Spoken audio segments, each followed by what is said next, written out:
Just doing my prep for Tuesday. Yes. The call. I'll be on. Is it Tuesday that's happening?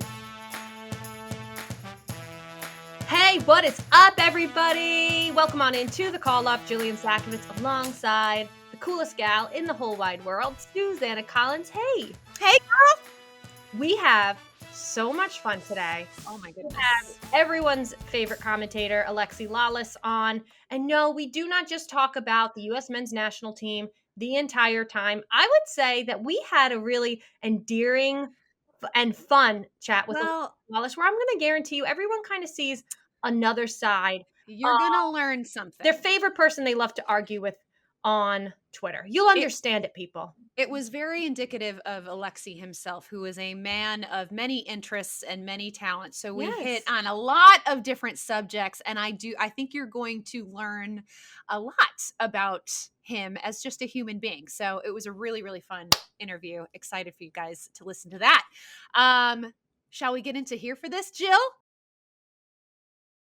Before we hear from Alexi, a few things that we may or may not be here for this week. And this one came out of the interview, and you'll understand why when you listen to it. Are you here for glow ups? Now, Susanna, knows the terminology a little bit better than I, but basically that you just keep getting better looking. I'm trying to think of an example of a glow up, in any male actor.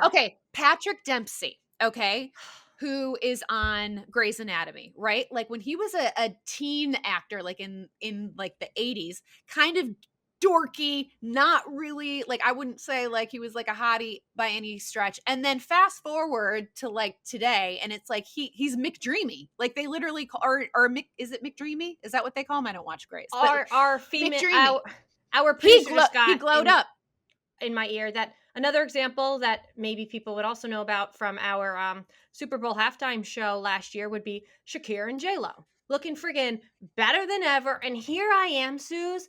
I'm just trying every day to keep it together and hold on for one more day. So I'm a bitter, angry old lady that is not here for glow ups because I've never experienced a glow up. I hit my prime a while ago, if that even existed, I think. I'm jealous, but I'm also inspired. It gives me something to shoot for, I gotta, stay in shape, take care of the skin, the hair, all of it. So while I am incredibly jealous of these people, and a lot of it probably is just genetics, and that's kind of annoying. No, it's not genetics. It's plastic surgery. Yeah, they also have a big fat bank account, which, Yeah, but like I said, gives me something to shoot for, and this all relates to something we're going to discuss later on. So I'm here for glow ups. Jill, not so much. Okay. I'm just jealous of them. That's all. Are we here for a little Twitter trolling? Because what happened, if you guys were paying attention to Twitter over the weekend, obviously it was the Super Bowl and on Sunday, and Penn State had tweeted out this ridiculous picture, and it says, a Penn starter has appeared in every Super Bowl, but then in teeny tiny little font, it says, except for 5 since 1967. Yeah, I'm literally magnifying it. Is this necessary? But then the Red Bulls decided to put out a spoof on this. And it was a Red Bulls player has appeared in every Super Bowl, except for all of them, which I thought was hysterical. But Jill was a loser. Confused. Is a total loser. Because I texted our call-up group chat and I wrote, WTF is this? This is not funny, and I don't understand it. Because all I saw was the Red Bulls tweeting, a Red Bull player appeared in every Super Bowl, except for all of them in little itty-bitty letters. And I'm like, this isn't funny. And then Susanna got me up to speed and explained that they are actually spoofing. And I'm a big Big Ten fan, so no hate on Penn State, but that was weak. And Red Bulls, I'm sorry I doubted you. That was funny as hell. Speaking of social media, there's another new kid on the block. There's another guy in town.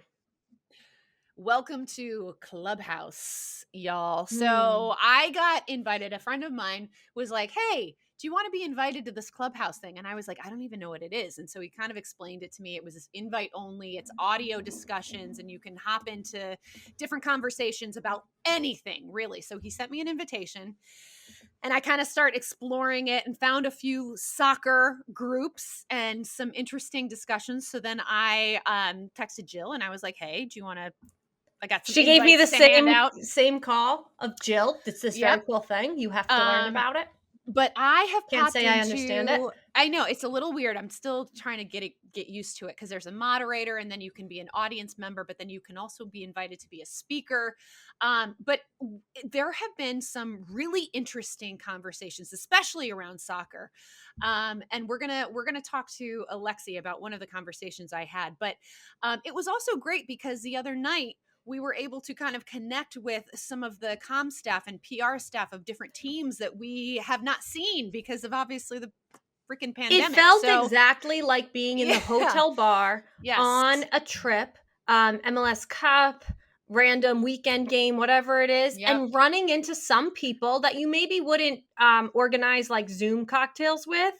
Or you just get lost in the shuffle and you're like, oh, I love talking to you. I want to hear from you. I don't get to talk to you a lot. So from that perspective, I loved it. Our listeners, I'd like to know if you've popped in and what you think or what you could teach us.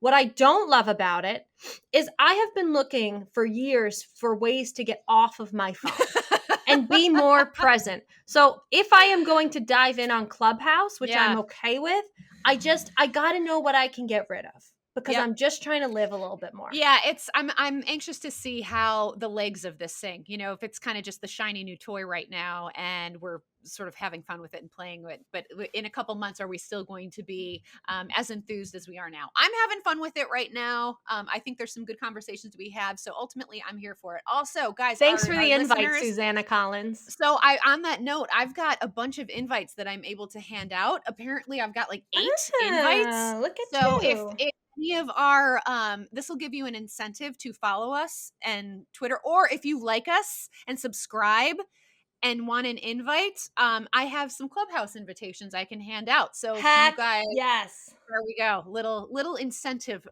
and you gotta rate and subscribe our darn podcast. And I want proof.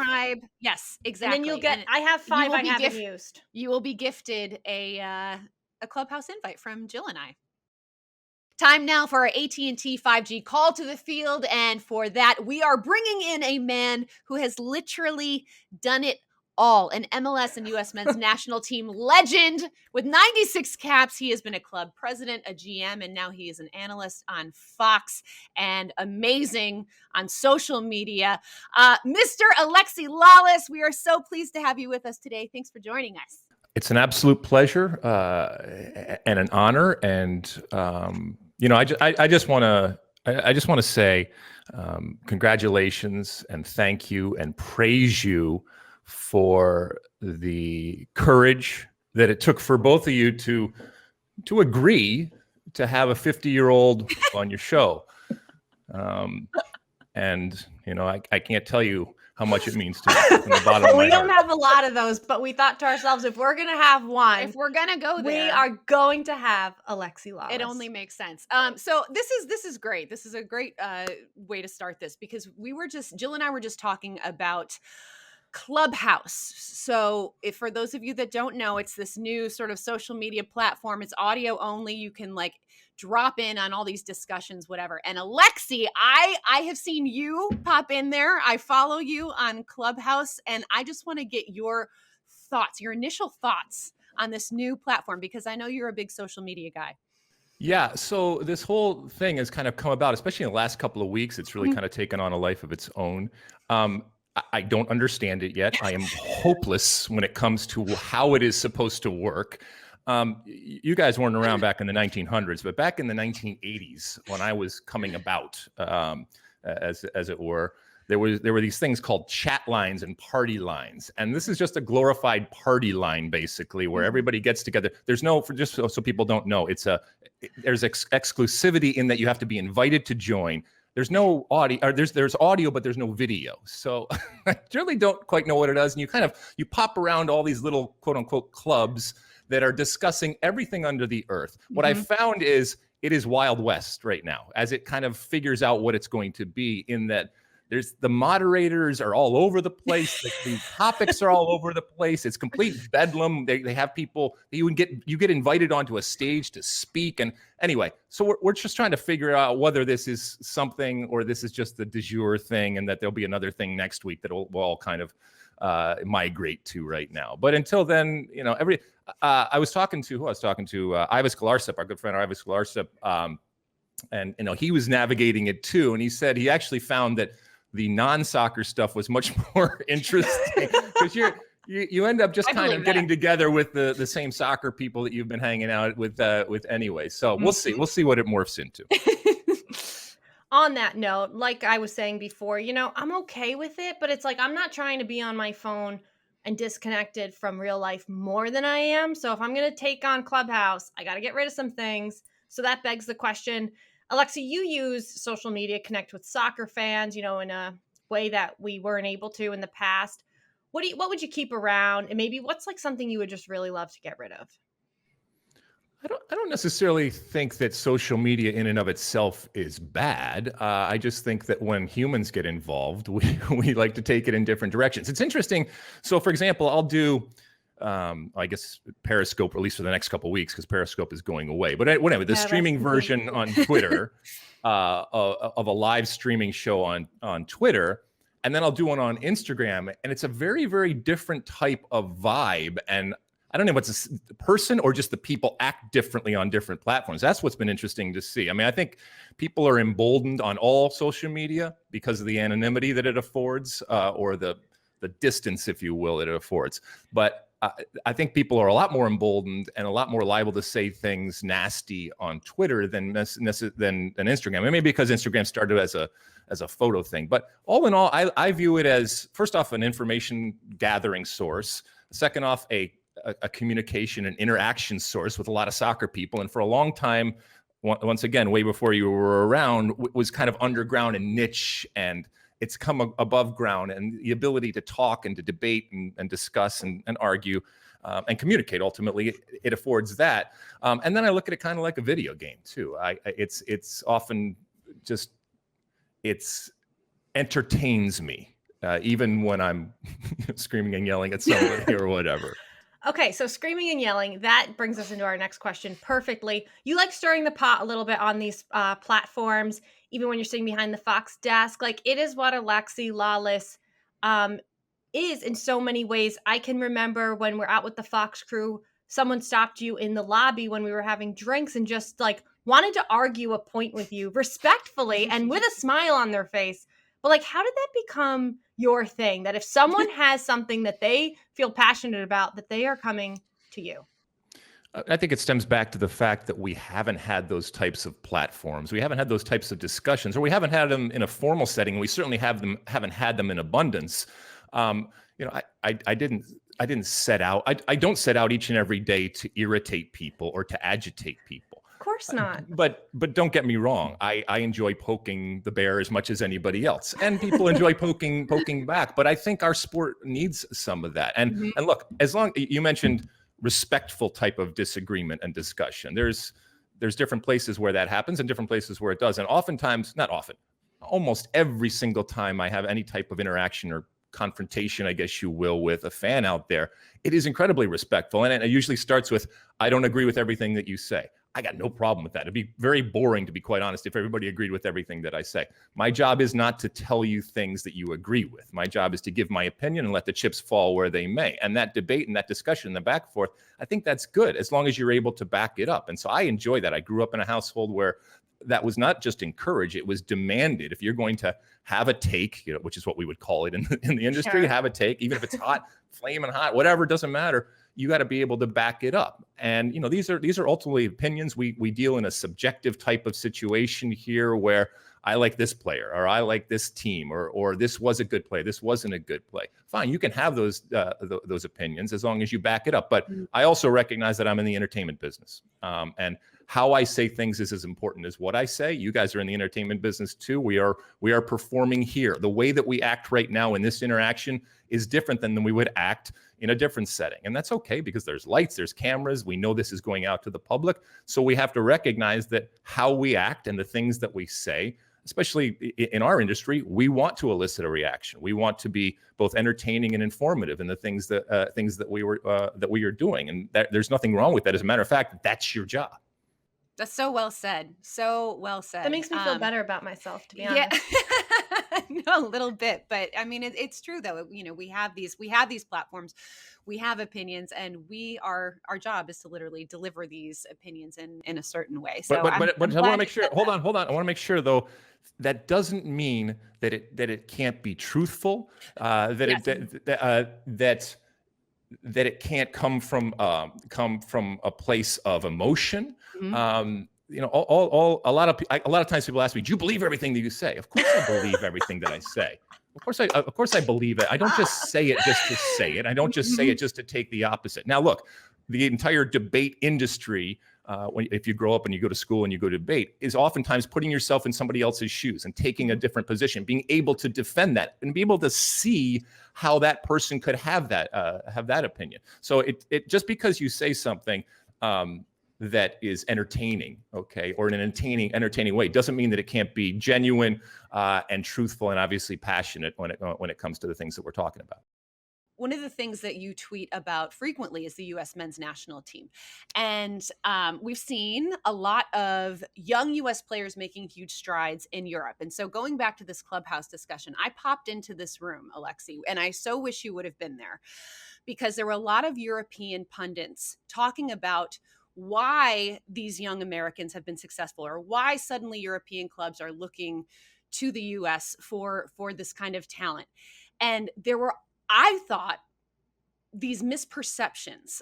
They were saying, well, it's because there's a lot of U.S. ownership in Europe. It's because, they're trying to capitalize on 2026 World Cup being in North America. Which, you know, I get there's some credence to some of these points, but these were pundits from England, from Scotland, who spend their time covering the Premier League or things like that. And I raised my hand to speak up and say, well, no, actually, there's, you know, yeah, you did. there's been a lot of focus on youth development and these academies, and all of a sudden these young players, you know, that 5 years ago were coming up through the academies, we are now seeing the fruits of that. Brian Reynolds, an example, Weston McKennie, guys like that. And so I was so shocked, Alexi, that there was this perception, because, you know, we live in our little like U.S. Sure. soccer bubble. And I was like, wow, this is crazy to hear these perceptions from overseas or different countries about what is happening with American soccer. And I want you, Alexi Lalas, who has the finger on the pulse of all things U.S. men's national team, set the record straight. Why are we seeing the success that we are now with these young players? Okay, so first things first. It's not as if we didn't have good players 5 years ago, 10 years ago, 20 years ago, 30 years ago, okay? The perception of those players has changed. And some of the things that you mentioned help change that perception. Look, sometimes it's just, it's time or timing, okay? We live in a very interesting time right now. Don't think for a second that the situation with regards to the pandemic hasn't played into all this, especially when it comes to the economics. So you know you're getting a player that's not going to cause you problems off the field, that is going to work hard on the field, that is of value to the international market that you are trying to attract, and is of value in that the price tag on that person might make it really, really beneficial to go that route as opposed to more other traditional routes when it comes to it. Look, the perception versus reality problem is something that Major League Soccer and American soccer has had to deal with for a long time. It's changed a lot. The credibility now behind American soccer players has increased steadily, and certainly over the last couple of years, very much so. I can't tell you it's because of this or because of this. I just think that hearts and minds have been opened up. It's a lot more accepted to do something like that, to get an American player, and I love it.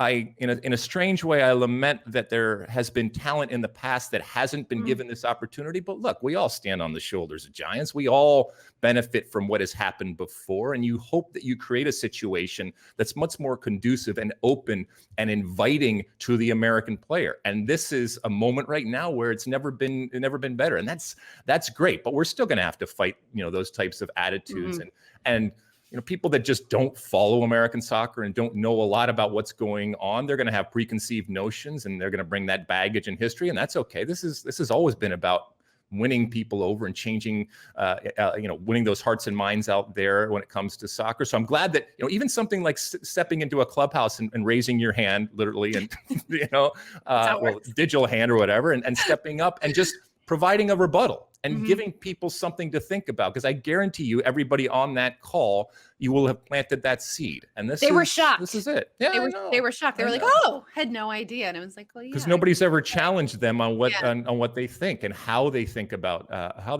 things. And by the way, the same thing could probably be said for us about how we think about I don't know, the Chinese league or something that we don't necessarily follow. Good players are good players, and oftentimes the resume is one thing, but actually when that whistle blows, it can be a very, very different thing.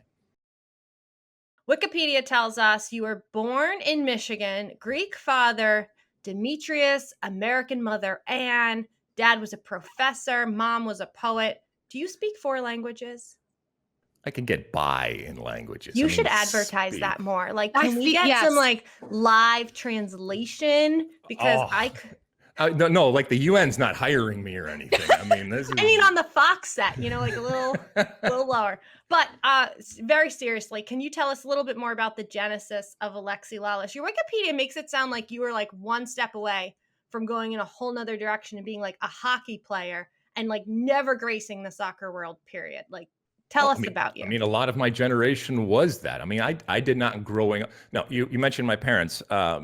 My dad was a professor, and my mom was a writer, and I would be lying to you if I told you that their hopes and dreams and aspirations for their firstborn was to become a professional soccer player. That was not in the cards. But at a very early age, I showed a talent. They knew it was going to keep me out of trouble. It was something that I liked to do, and they had no connection to sports in general, let alone to soccer. But they were incredibly supportive of what I was doing. But this was not a means to an end. This was not with an eye to be a professional. There weren't the pathways that, we were talking earlier about the change. Those pathways that now exists for players to see, that didn't exist for me. A development academy or a professional team to watch or anything like that. Or a Christian Pulisic or somebody else going over there. That didn't exist. So I was just riding it as long as I possibly could. And it just kept, one thing led to another, and it just kept going. But in no way was I growing up believing that I was going to play in a World Cup. And that's not necessarily a good thing. It's just the reality of the situation. It's completely changed. But I also grew up in a household that was adamant about my studies and about music and about a lot of different things. Because I think they recognized that if you put all your eggs in the soccer basket, especially back in the 70s and 80s in the United States, that was a hell of a risk. I'm very fortunate. I recognize that. I was not the best player to play the game. Timing, opportunity, serendipity, stars aligning, whatever, all sorts of things play into a life and the decisions that you make and the opportunities that you get and the success or the lack of success that you have. So I recognize that there were players that were probably better than me, but along the way I took some good paths or diverted here or there and recovered better than others when it came to the failures that I had. But it's been very good. I'm incredibly lucky to be able to, like I mentioned, at 50 years old, I'm still able to make a living in this game without actually kicking a ball. That in and of itself is something that is great and something I'm proud of. Yeah, we are better off that you took this path, Alexi. Oh, you guys figured it all out. You make this soccer space a heck of a lot of fun. So we are eternally grateful for that. But you mentioned music. Alexi Lalas is an incredible musician. Well, look at the guitars in the background. I see it. They're adorning your background. This is clearly something that is a big part of your life. You've put out 6 albums from 1996. When did music kind of become this outlet for you? How did you start to hone those skills? Well, I mentioned my upbringing, and I vividly remember walking the 2 blocks down to Mrs. Van Heusen's piano lessons, cursing my mother for it. Shout out to Mrs. Van Heusen. Oh man, I cursed my mother for it the entire time. I was so angry that she made me. I would sit down with Mrs. Van Heusen and I would play like Van Halen riffs and stuff like that, and she was so angry, and she would make me do my drills and all that. And while I was angry and so angry at my mother for making me do it this time, it introduced me to something that has stayed with me for the rest of my life, and something that I have equal amount of passion for, something that I have taken just as seriously as anything else that I've done in my life. It was there before soccer, it's here after soccer in terms of kicking the ball. I'm in front of a Pro Tools session right now as we speak, so I continue to write and record, and hopefully we'll get back to a more communal type of existence where we can perform also and do all that kind of stuff. And so for the 3 people out there that listen to my music, thank you very much, including my mom, by the way. Not always my mom, but my mom also out there. I continue to put out music. It's something I love to do. Suzanne and I yesterday were going back and forth swapping our new Alexi Lalas single finds between the two of us. So we have to ask you, for someone that is Alexi Lalas, the soccer fan, and they want to know Alexi Lalas, the musician, what is the first song that they should listen to? Well, there's the babies, the whole thing about they're all your babies. I don't know. Right. I put out an album a few years ago. I think called Shots. I think it has a song called American Outlaw. You can check out that. Yes, we listened to that. So that's, because that has the kind of connection and everything. It's okay. That was our question.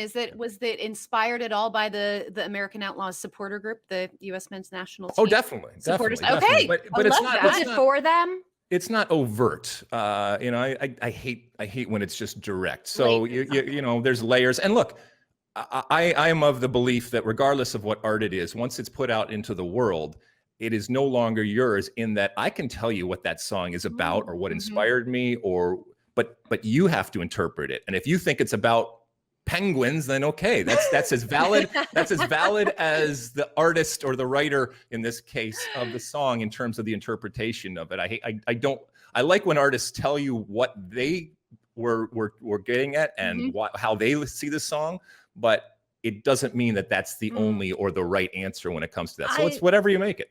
I always have to know those answers though. Like my favorite Beatles book was written by the audio engineer. This 18-year-old kid at the time. Is called Here, There, and Everywhere. And he just talks about all these sounds and things that you hear in the songs. And the guitar was actually left up against the speaker. So you were hearing the feedback there. I need to know what it was really about though. I don't want to know what I think. I want to know what it's really about. Sometimes that crushes the romance, though. I mean, you never meet your heroes and all that kind of stuff. So I do want to hear it because I'm a nerd for a lot of that stuff and understand how it all came about. And sometimes the things that we put such credence and formality to end up being complete accidents and it's not necessarily a bad thing, but that romance that we attach to certain things sometimes very quickly goes away when we find out the true story. One of the songs, Alexi, this kind of relates. You did a cover of Crash, not Dave Matthews Band Crash, people. No. This is one by the Primitives that is featured in my favorite film, Dumb and Dumber. And this came out around the same time that you released this album. And so I was like, was he a fan of Dumb and Dumber and heard them play this in the beginning of the movie? And is that why he recorded this? I had to know. I had to ask. So I am a huge fan of Dumb and Dumber. I think it's one of the most brilliant comedies. And sometimes we relegate it to just a comedy. It's one of the most brilliant films. Phenomenal. Yes, exactly. So, and it still stands up. So you can watch it.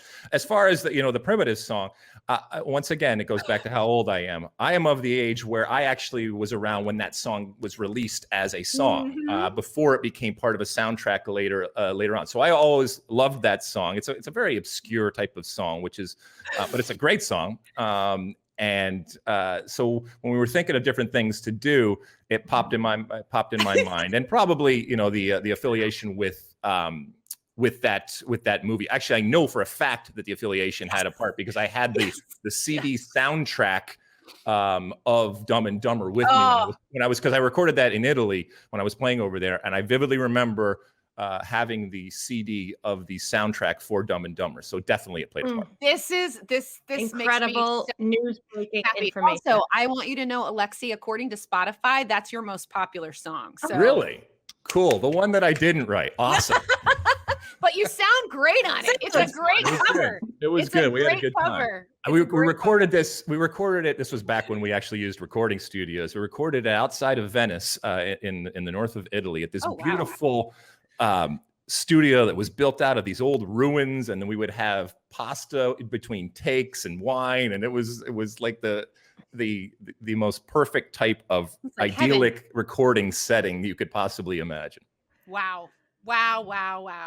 Mind blown. So from Italy to the World Cup, singing to soccer, Alexi, we have to know, who's left you the most starstruck? It's always musicians and, people that I meet and when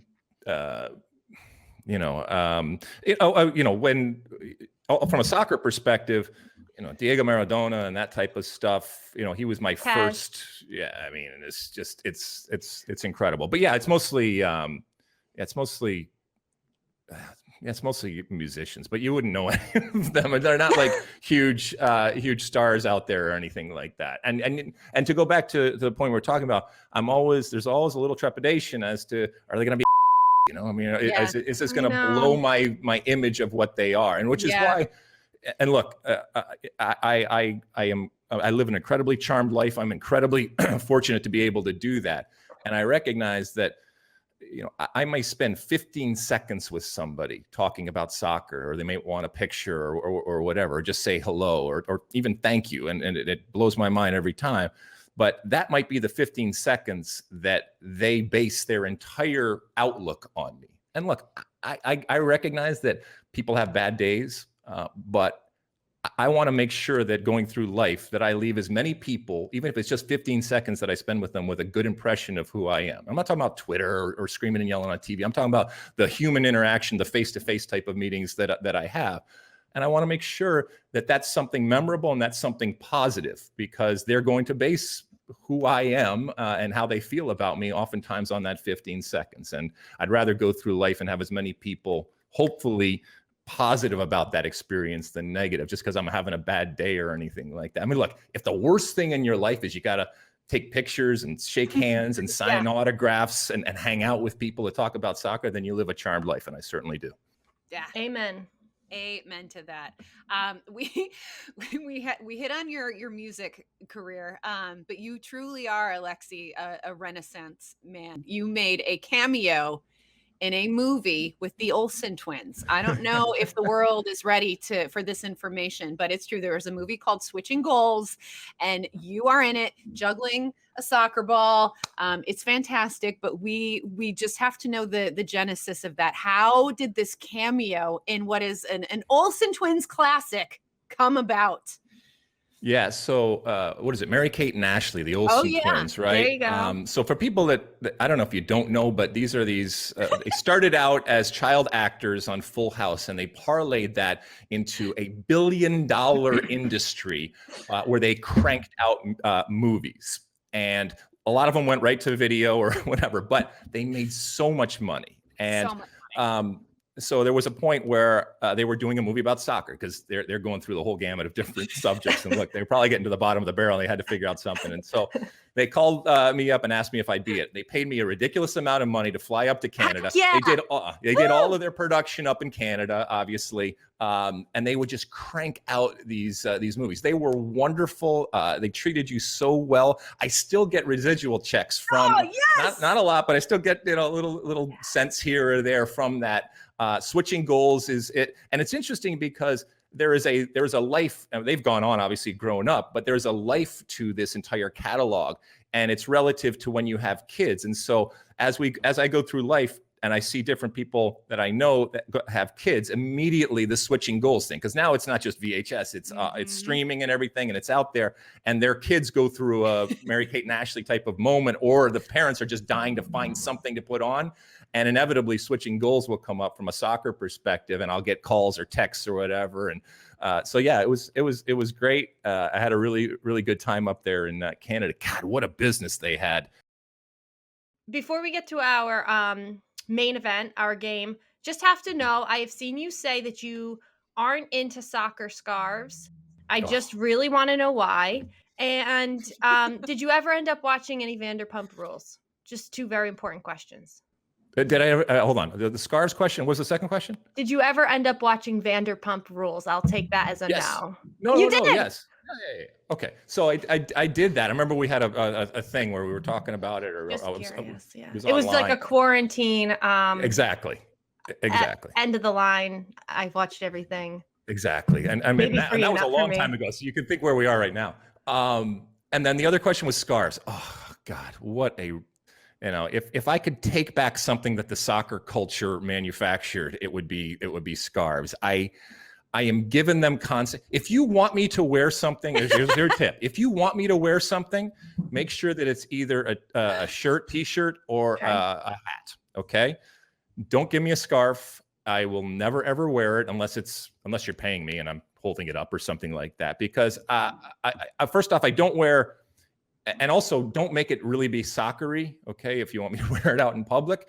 But the scarves thing, oh my! Look, for the background, I get it. It looks good and everything, and that's all. So they're what very do you think? helpful. This is Alexi. This is the Montreal one. The new rebrand Yeah. they did. Like, I would actually wear this one because it's got that kind of, it's like Well, because it doesn't say obvious soccer, right? I mean, it Yeah, doesn't exactly. overtly say soccer out there. I Exactly. get it. I just find them. If I'm going to wear a scarf, and maybe it's not fair because I'm out here in California, right? Yeah, it's very unfair. And so the skirt wearing opportunities and moments are few and far between out here. But I'm not gonna wear one that says the Lou or whatever it is. It's in the back there. And nothing against them. I mean, it's great. It's wonderful. I'll wear your hat. I'll wear your shirt, but the whole scarf thing, I just don't understand. St. Louis, baby. Yeah. All right. Yeah. This is literally covering up my I have my thermostat under here. So that was really? So listen, I gotta make do in my little Brooklyn studio. No, you guys look great. You got good lighting, you sound good. Man, you guys. It was 11 months in the making. Took us a while. Grief. Okay, game time. This is what we've been waiting for. Alexi, don't be scared. This game is called Flawless or Lawless. We take a look at some of your most iconic looks, and you're going to tell us if you bring it back or not. Flawless, we're going to keep it. Lawless, it's against the law, and we're throwing it out. First one, flawless or lawless. So this is you after singing the national anthem for the first ever MLS Cub, and it was pouring rain. Everyone, it's not like Alexi is sweaty. If you're looking at this, it is like he's got the long hair. It's a little wet. He's got the leather jacket on with the flannel and the necklace and the aggressive goatee. What this for me, Alexi? This is peak grunge Seattle look. Like you knocked that look out of the park. But now, what do you think? Flawless, lawless? No, I'm not doing that again. That's Lawless. But I will tell you a story. So that was in the 1996 MLS Cup. Obviously the first one ever. Eddie Pope scoring the golden goal and DC United winning against the LA Galaxy. I sang the national anthem. The monsoon, like you mentioned, had happened, and they were so afraid that I was going to go out and plug my guitar in and electrocute myself on national television. So the last words they said were, "Do not touch this." They took the plug out, and they actually just had microphones, but they said, "Do not, whatever you do not touch the microphone, either with your lips where you're singing or with the guitar that was picking up the guitar thing." So it was an interesting moment. You risked your life to sing really the did. national. I will do that for Major League Soccer. You know me, I'm a MLS shill. My goodness. Next up, we call this look Presidente. This is you as club president in an LA Galaxy themed suit, blue and yellow striped tie. We love it. Clean shaven, but long sideburns and Aggressive sideburns. We also just picked this one as an excuse to throw in a picture of David Beckham too. But flawless or lawless? Because of the sideburns, Lawless. Yeah. It's interesting you say that because I've been digitizing a lot of old photos and I see these sideburns and I don't I don't have a vivid memory of waking up and saying, yeah, that looks good. I should, because everything you're else is looking at kind yourself like this.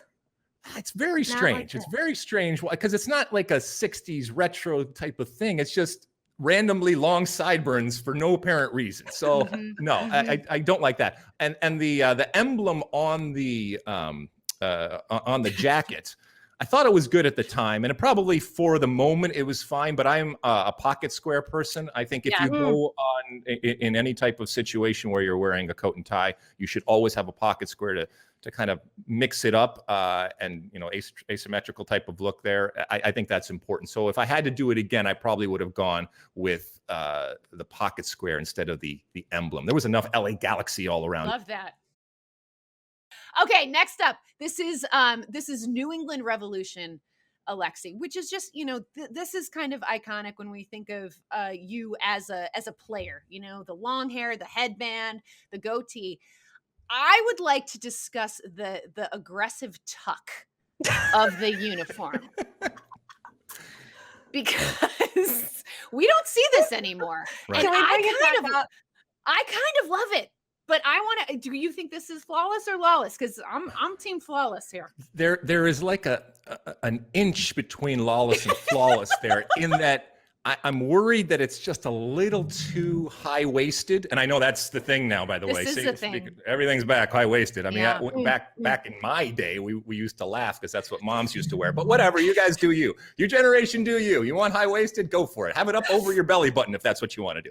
But anyway, so if you look at the shorts there, I think it might be just a half inch too high. It might have been better a little lower in that and we didn't have a lot to work with back then because they were kind of shorter shorts you're talking about. So once you start tucking stuff in, you start to lose area very, very quickly. I still think that I'm going to go with flawless though. Yes. I'm going to still keep it. You. Yeah. Flawless. Love it. Flawless or lawless. We call this one Twitter, Alexi. Clean shaven, black and white. It's your Twitter avatar. The people are very familiar with it. I'd say this is classic. Yeah, I mean, that's flawless. Are you kidding me? That's a good looking man right there. Damn.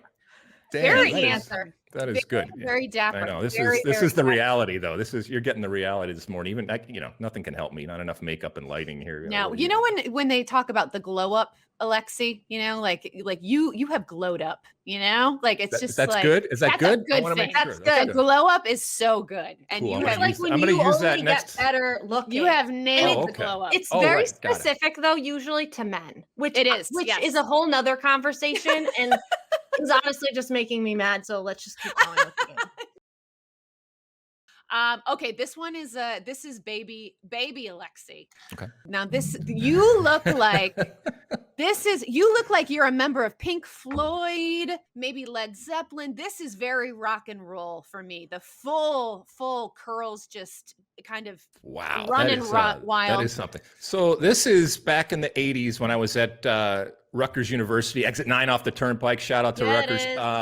So I was playing in a bunch of different bands, and that was a promo shot for one of the bands that I was playing in. And look, it was full on 80s metal hair, all that kind of stuff going on. I'm going to tell you something.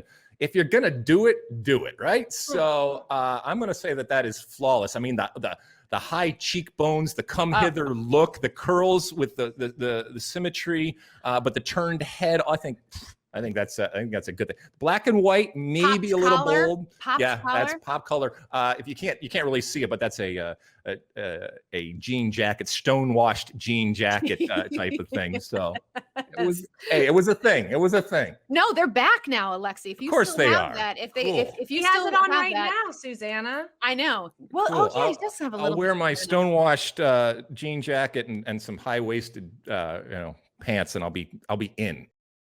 Last but not least, a photo that is pretty iconic, I would say, looking at it. I wanted to use the ABC version where you actually had your shirt off and the American flag, yes, you know it well, draped around your shoulders. But we had like copyright issues. So we went with this one.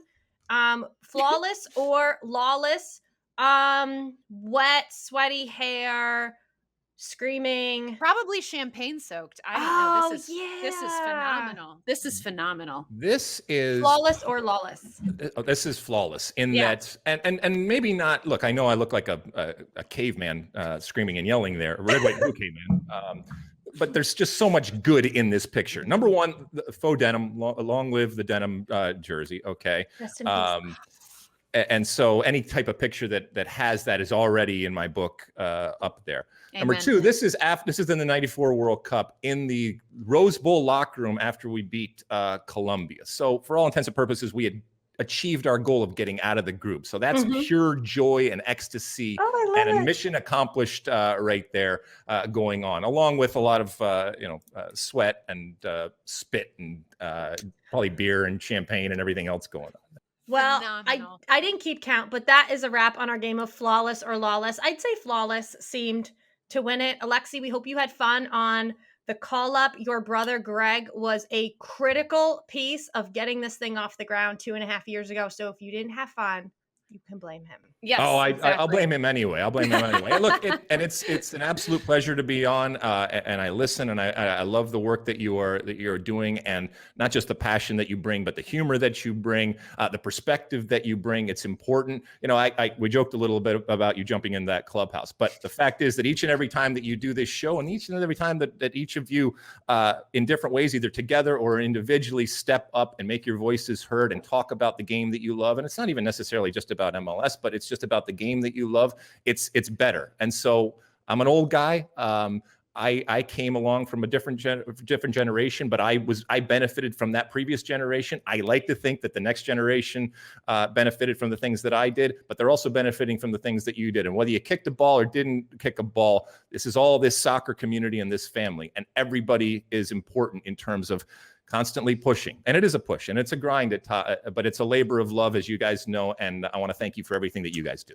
Oh, Alexi, Well, that was so lovely. Thank you so much. We appreciate your time and we appreciate you. Keep doing your thing, my man. Will do. State of the Union podcast. Don't forget, check it out, people. Okay. Awesome. Here's to high-waisted pants. Heck yes. Cheers. Here for it. That was so much fun. Love Alexi Lalas. That was fun. fun. That he is a fan of Dumb and Dumber. Love that, we are. I thought you were going to say a fan of the call up. And the call up, obviously. think? No, that was so nice of him at the end, what he said. We appreciate it. We're very appreciative of him. And oh, God, there it is. The jackhammer is starting. I knew it. Guys, there's construction going on in the retail space below my building and or below my apartment. And it's back. We almost got through the entire pod without it. I want to give Susanna Collins a lot of credit for today's episode because, Suze, the people at home do not know what you have been through today. She had to run around her building, see if she maybe had to, go get a zip car to sit in to do this interview. So, Susanna Collins has put in a shift just to be here with us today and even got the jackhammers to take a 1 hour break. You have power, my friend. Thank you. Okay, so I'm going to plow through what's on tap because I just want to not have you guys have to listen to a jackhammer. Okay, what's on tap? You guys, Major League Soccer is celebrating Black History Month with a series of initiatives. They include first edition of the Soccer for All Speaker Series, which will feature Black executives who have become leaders within the sport, as well as teaming up with EverFi to kick off league-wide Black History Month Challenge, which provides middle and high school students a digital course that both educates and celebrates important moments and facts about Black history. So for more information on these awesome initiatives, go check out MLSsoccer.com. Also on tap, MLS League Series 2 is this weekend, Saturday and Sunday at 3 p.m. Eastern on MLS Twitter, Twitch, YouTube. I am going to be on the call for this one with Mike LaBelle and Kevin Egan. It is so much fun. We had Diddy Crisolito win Series 1.